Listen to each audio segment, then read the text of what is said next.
I say that simply because in terms of proximity, our institution is the closest provider of higher education to Intel itself.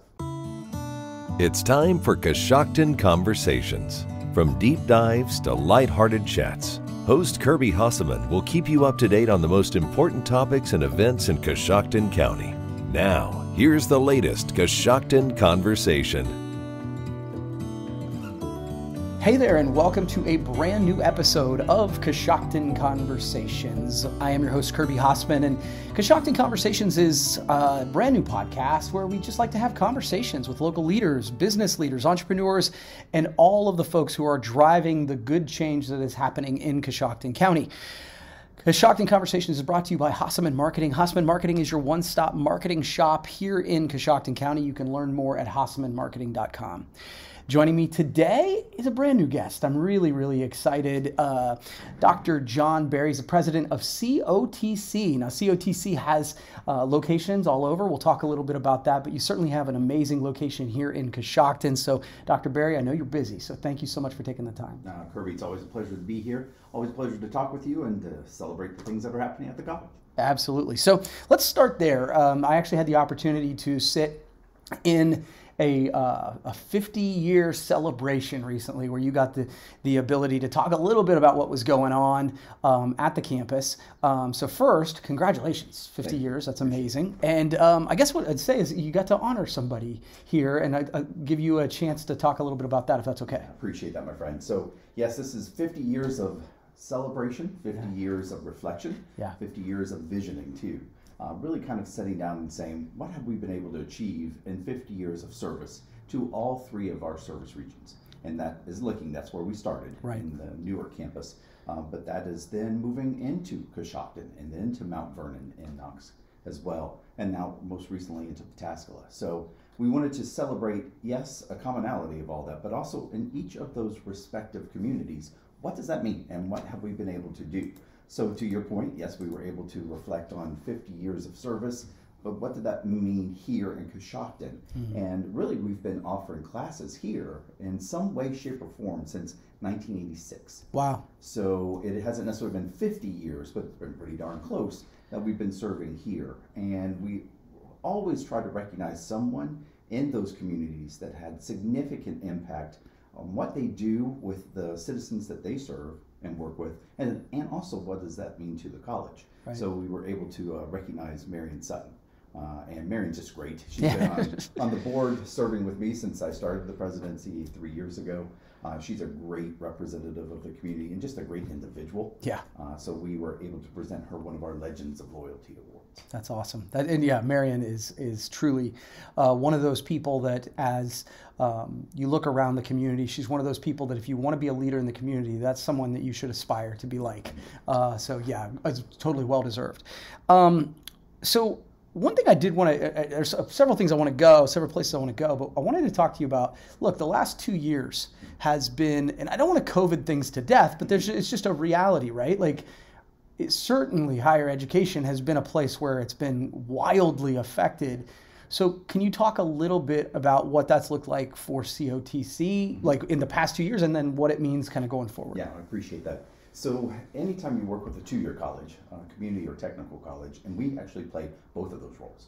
Yes, our name is Central Ohio Technical College, but we also serve what a community college generally does, with transferability, moving people into baccalaureate degrees, those sorts of things. Well, the reason I share it that way is because the very nature of what we do is very experiential.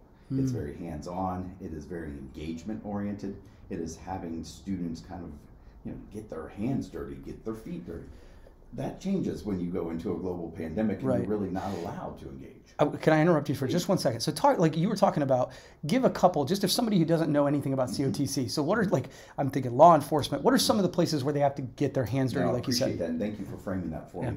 What I say, we have three distinct service areas that we focus on, And the broadly defined in there, the first is healthcare. Okay. And that's what we're most known for. Yeah. And that's actually where the majority of our students are engaged. Okay. Almost 65% of the students at COTC are in some form of healthcare. Okay. And that can be nursing, that's what most people know. Right. But that's sonography. So, and as I used the story, I told my mom that sonography was a great program. And she said, oh, so they take notes while they're in court? No, that's stenography, Mom. That's not. Sonography is what you know is echolocation, okay. Sonogram, that sort of component. Okay.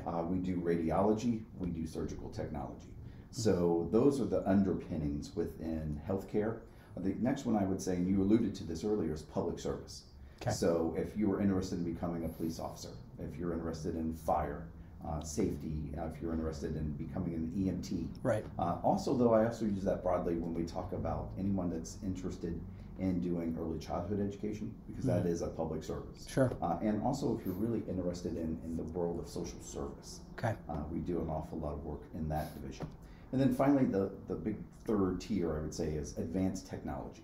Okay. So when we talk about that, that is everything from information technology, that is engineering, digital media design, some of the work that you're doing right here, right now. Yeah, right. Are the kinds of things that we would learn and teach in that process. So if you think about all of those service components that we just talked about, almost all of them require you to have demonstrable skill sets that you have to actually perform and present and do. Right. And we have to be able to certify that you have that skill to actually.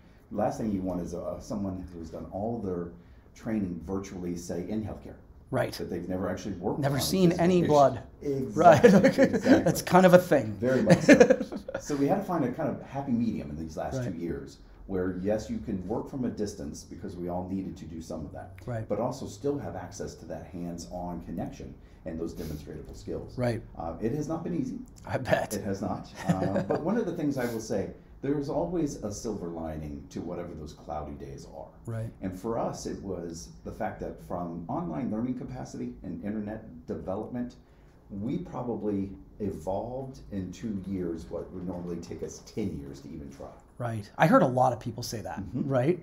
And so do you feel like you're going to be able to take some of that, I assume, moving forward? Is that something that you think? Yes. The thing that I can tell you now, Kirby, is if you asked me about online education at COTC, should that be something that I really engage in? 2 years ago, I would have said, probably not. Fair. Today, I would tell you that we've been able to learn it well, right? Reform, reframe, redeliver, and do it much better. So now there is a segment of our population who desperately needs that to access us. Right. You know, it's on their time and their manner. It is around their life schedule and issue. Where traditionally we've been very much, you need to be somewhere between 8 and 5. Right. So this allows a much more broad-based component. Now, what I always caution our students, and I say this very, very directly to them, because you can take an online class doesn't mean it's necessarily the right mode of delivery for you. Yeah. If you're not able to necessarily become very self-sustaining and very self-sufficient and very self-guided. Right. I can't necessarily have you in my class for 3 hours a week and really direct and guide you when you're doing this from a basic distance purview. Right. But if you are that student that is really kind of self-generated and self-disciplined, it can be a great connector for you. Yeah. So really right now we're trying to make sure that we provide that wide array. If you need it and want it in person, that's where we've always been and it's what we've been known for. Yeah. If you need it from a distance, we now do it and do it well. Right. So let's do what's best for you and so that you can complete any of those degree programs that we just talked about. You know, it's interesting. I think the idea of that is, you know, like you said, silver lining, because I don't think any of us wanted to be forced down the road that we went. But I think what you're talking about are things that mirror what organizations post, college have to do. Is it we're looking around going, okay, how does this look? And I'll be the first to say, like I was sort of a leader in our organization. I want people here. I feel like that's where a lot of that creativity happens. And I think that my mind got opened a little bit, and I'm much more open to the idea of giving that flexibility now than I was 2 years ago. And when I say I'm much more open, I am open.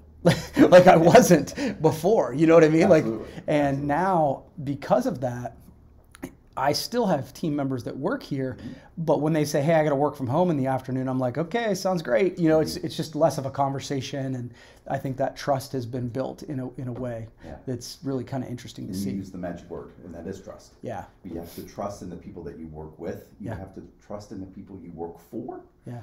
And for us, our clientele, obviously we have to be able to trust that they will be able to manage what they have to manage, but they've proven that to be the case. Right. You know, I say that this process was a push evolution. It was one of the things that I think as institutions or organizations, we would have realized on our own accord, but that could have been decades down the road. Because this was forced upon and we had to adapt and redesign. And I hate the word pivot because we've all used it so much. Right. But it was a moment in time where you really have to decide what are your core values and can you deliver those differently? Yeah. And a lot of that has been that. Yeah. And we have all kind of learned to do business differently, but in many cases do it better. Yeah. Well, again, I think that you talked about the idea that now you can reach some of the students that absolutely need the virtual learning. Those folks weren't just on, they just were not somebody you could serve in the past. And now all of a sudden, at least you've got a gateway to get them in the door and hopefully move them down the path. And so that's really cool. So I want to transition to like the elephant in the room, as it were, right? Like it's the big thing that everybody's talking about. And it's really exciting, certainly for the folks in Licking County, but I think it certainly translates to Coshocton County, and that's the new announcement from Intel. Yes. Right? So obviously they've made their giant announcement about a huge investment in the area. I think many of us believe that it is definitely going to have reverberations, you know, wildly outside of Licking County, not obviously just Franklin County, but moving this way as well. And so I would guess that you guys have heard about the announcement.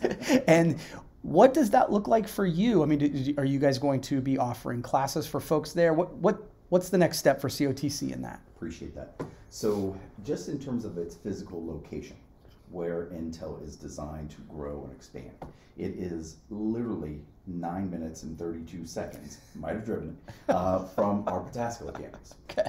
It is 21 minutes from Newark. It is 25 minutes even from our Knox campus. Interesting. But interestingly here, it's only about 37 minutes as the crow flies. Right. And if you're driving the way you should.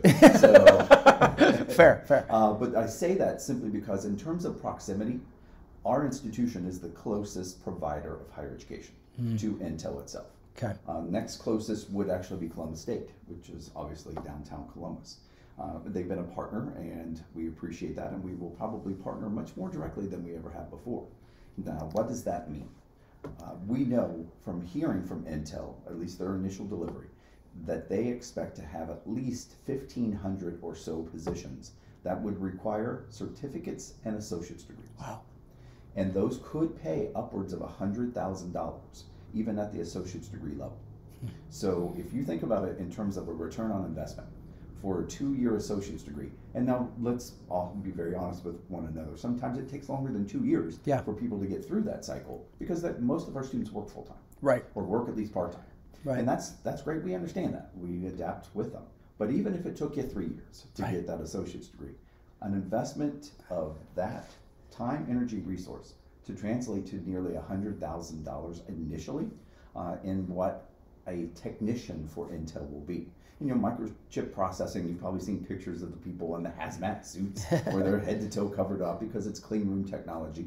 That's one level about what they need, but they need a myriad of other advanced manufacturers, of office managers, of transportation coordinators, logistics, you name it, and they're needing it, and they expect the 2-year college to provide the workforce initially. Well, and I think your point about return on investment is very interesting. And you said, you know, it might take more than that. But man, now seems like the time to get on board if that's, because if I understand, you can correct me on this because I don't know all the details, but they're what, 2 to 3 years from you know, needing to hire those people. So now's the time to jump on board if you're looking for something like that. Kirby, you just hit that. And really, it's very exciting, but it's a little nerve-wracking too in terms of how quickly this process is outlined. They are to actually break ground and start shoveling this year. Wow. So, they waited for everything to warm up, and Ohio takes a little while. Right. But it's starting, they're going to do it in the fourth quarter, so it's around that September timeframe that they will actually start digging and start building. They're initially going to be requiring a lot of construction, as you can imagine. It's just the scope of what they're doing. If the CHIPS Act passes at the federal level, they want to use this as the first of 5 different phases. It's just immense when you really think about the scope of what this could be. Yeah. And the opportunity it brings to all of our region and all of central and eastern Ohio, it's amazing when you really think about it. Now, that means we have an awful lot to produce. Right. A lot of individuals that need to access the workforce see this as something that makes sense for them. It's not going to be easy. Right. It's going to be training, it's going to be development. But again, that return on investment can be wildly successful for all of the people that we serve.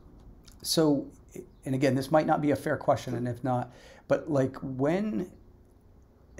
if I understand correctly, let me put it this way. I think you guys are still learning exactly what you need to have from a curriculum perspective. Yes. So what is a reasonable timeline for you guys to have classes that someone might be able to take? Yeah, no, I appreciate that. So you're right, as they develop every bit of their infrastructure, we have to in turn do the same thing from an academic sort of component. Okay. We have to know what curriculum do you need us to teach to make sure that those individuals are ready for your work responsibilities. They have 2 large-scale programs already. One in Portland, Oregon, and one in the Phoenix, Arizona area. Okay. But even those they were built 40 years ago. Okay. Wow. Okay. So you can imagine the shifts and changes of what those internal processes are going to be. So we can't just look wholeheartedly as to what they do and just replicate it. Intel has also told us it's not going to be an exact replication. Well, again, the technology continues to evolve, right? Very much so. So we have been anxiously awaiting for Intel, their officials, to come back to Ohio. They have been so hyper-focused right now in Washington, D.C. to the CHIPS Act we alluded to before, trying to get that passed through Congress. Okay.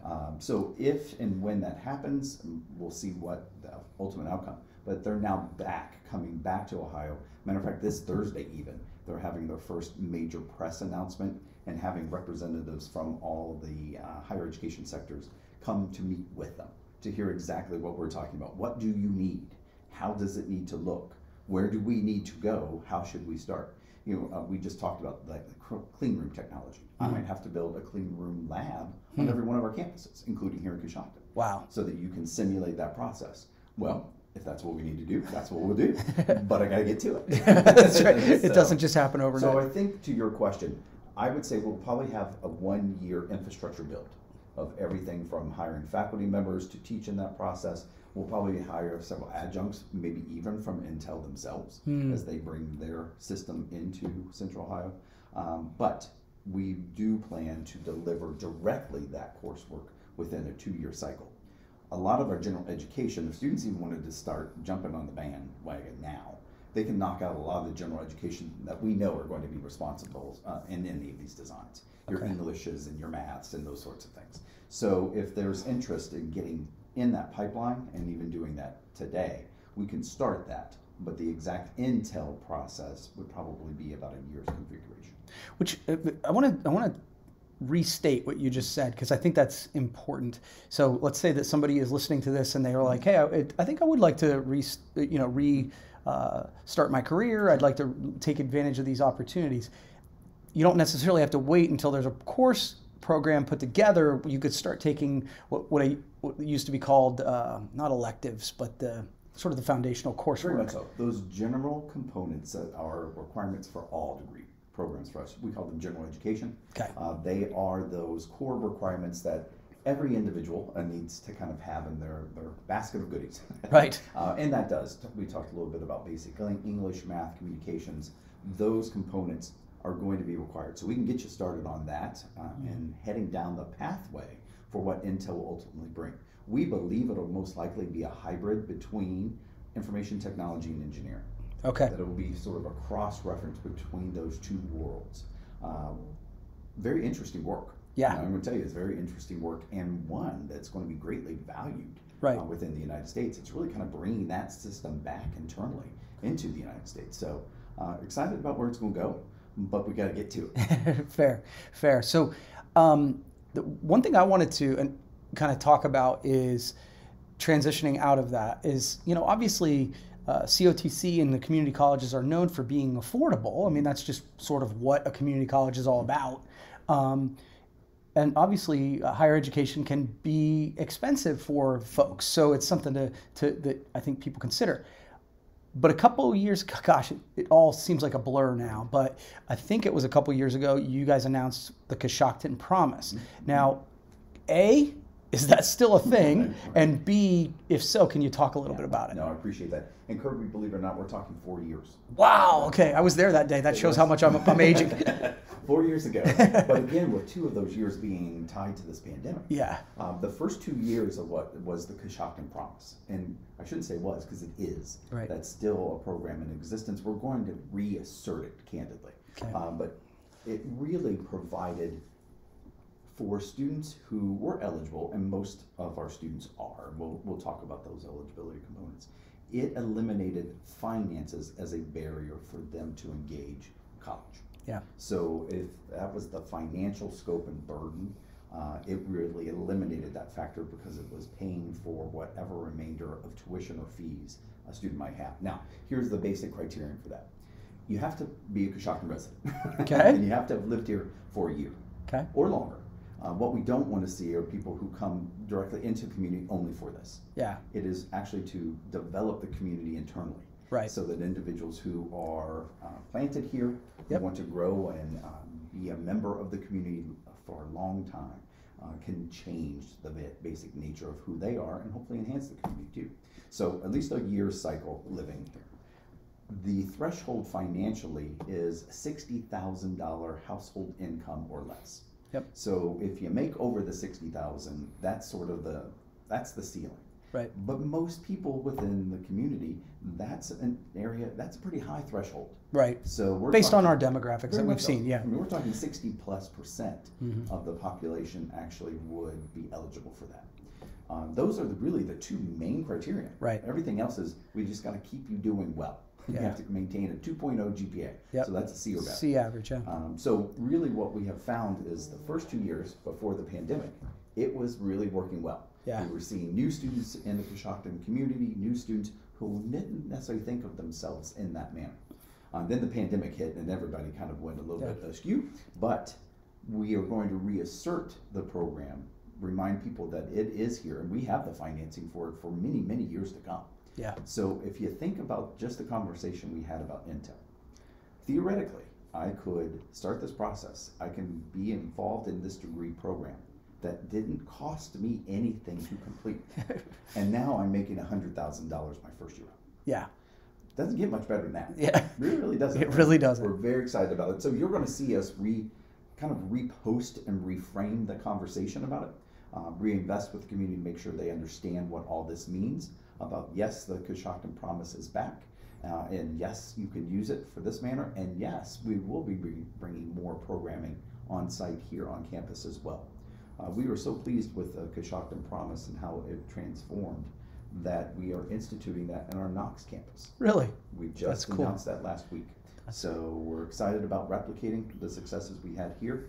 We're not ready to pull that trigger yet in Licking County, but for Coshocton and Knox, both of those Promise programs will be in place. So before, I have a follow-up question, but before I move on, where can somebody find out more information about the Coshocton Promise? Just at your website? You can go to cotc.edu. Okay, and cool. you can find it right there. Okay. If you happen to be on the Coshocton campus and needed to stop in or wanted to stop in, there's information there as well. But it's just easier to find online right now. Yeah, that's fair.